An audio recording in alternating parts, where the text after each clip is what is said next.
We're here at Sweet Briar College in Sweet Briar, Virginia, with Phil Stone, the new president of Sweet Briar College. Thank you so much for joining us today, Phil. Now that Sweet Briar is in the spotlight, and I think it's fair to say that one of the reasons why it's attracted so much attention has less to do with the fact that it's a women's college and more to do with the fact that a lot of other colleges that are small, rural, liberal arts tradition colleges see something of themselves in Sweet Briar.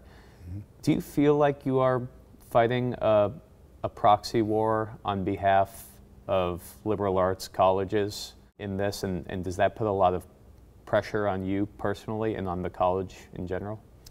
It does. I mean, I feel like a failure is not just a personal failure or an institutional failure, but I think it will make such a devastating statement about higher education. Not that our failure would mean that we were the best available and therefore if we couldn't do it, it can't be done anywhere, but because the heroic efforts are being made, and if they're not successful in this context, I think a lot of private colleges are going to say, how much longer for us? I know a good number of private colleges, presidents have told me that, started looking at their own financials, started looking at their own demographics, trying to explain to their boards why this was not in the future for them. So I know it's frightened the higher education group, private higher education. As we look at that, I am such a student and disciple, really, of liberal arts education that I would fight for Sweet Briar for that alone. If it were not a women's college, I would still fight for a liberal arts education. As we, in this country, we're very utilitarian. We want to know what works. We want to know what makes a dollar. We want to know how things are useful. And that's all good. I mean, it's made us a great country. But sometimes we need to be thinking about what is the nature of a human being and why do we love art, or why don't we, and why do we appreciate music, and what does it mean to be a human being? And I love the example of the ancient Greeks. I chaired the President's Council of the NCAA Division III years ago, and I had to write president's letters and that kind of thing in the newsletter. And I would usually refer to that Greek ideal of the merger or the integration of mind, body, and spirit. And I think that model is still a good one. I like it. I'm really devoted to it. And so when I look at a place like Sweet Briar, even though many of our liberal arts colleges have had to adjust with new majors and new career paths to keep up with things, and I think that's good. You know, even feel like mine, economics, was thought to be voodoo education when it started. Sociology had a hard fight to get accepted, psychology, and now they're part of the liberal arts discipline. And there are some business-oriented programs here at Sweet Briar. Exactly. And so this college has done a good job, I think, of saying we have a liberal arts foundation. Everyone will graduate as a liberal arts student. But then let's make sure that we also have career preparation. We're one of two women's colleges in America, for example, with an engineering program. Now I know folks can say with 500 students, and maybe 300 this year, engineering, but it makes a great statement to defeat the caricature that might still linger about women's colleges being for people who wanted to go into the liberal arts and weren't too much interested in the technology, in the field of technology and engineering. This makes a good statement. We're going to keep that engineering program. We'll make it stronger. So that's an adjustment we've made. I think that the Sweet Briar experiment, though, really reflects a kind of a creativity that I hope other liberal arts colleges are doing more of, which is to have a student come in and say, I'm interested in physics and I'm also interested in ballet. Can I put a major together that helps me advance in both those areas?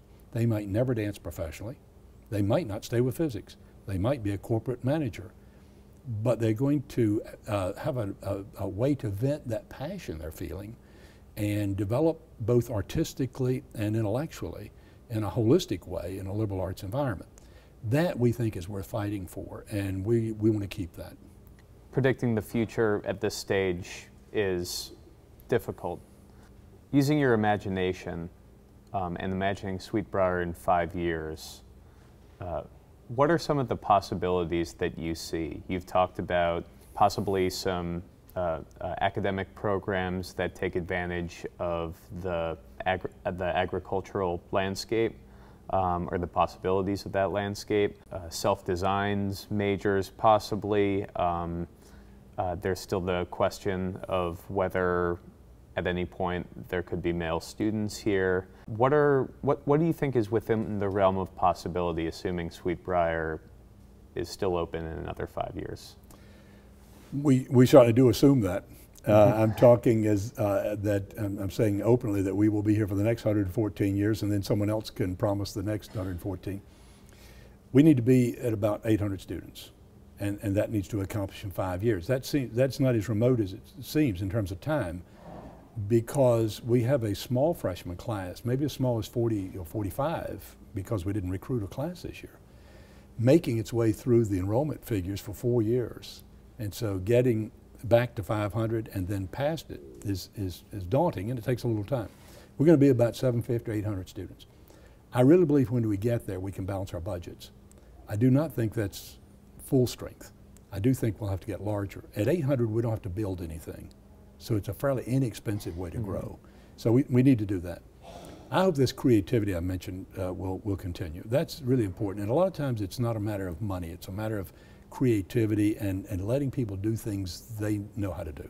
An example, in my office today, there's a beautiful little book put together by one of our biologists who's interested in salamanders. I know nothing about salamanders, but when she tells me how they parade to the breeding grounds, I can almost imagine them, and she's taking me out in the fields to show me all these things. She collaborated with a member of the art department who did the illustrations, and it's a fabulous little book. Now, it's not real expensive, but look at the creativity caught up in a biologist and an artist getting together saying, how could we help the reader interpret this material in a better way? I just think so much of that's going on here at Sweet Briar. So I want us to do more and more of that, the creative efforts, the collaborative efforts. And I think we'll still be a women's college. I think we might have found other ways to use our property. It may be that there will be another institution for of students here. For example, a K through 12 school might be located here, a private school.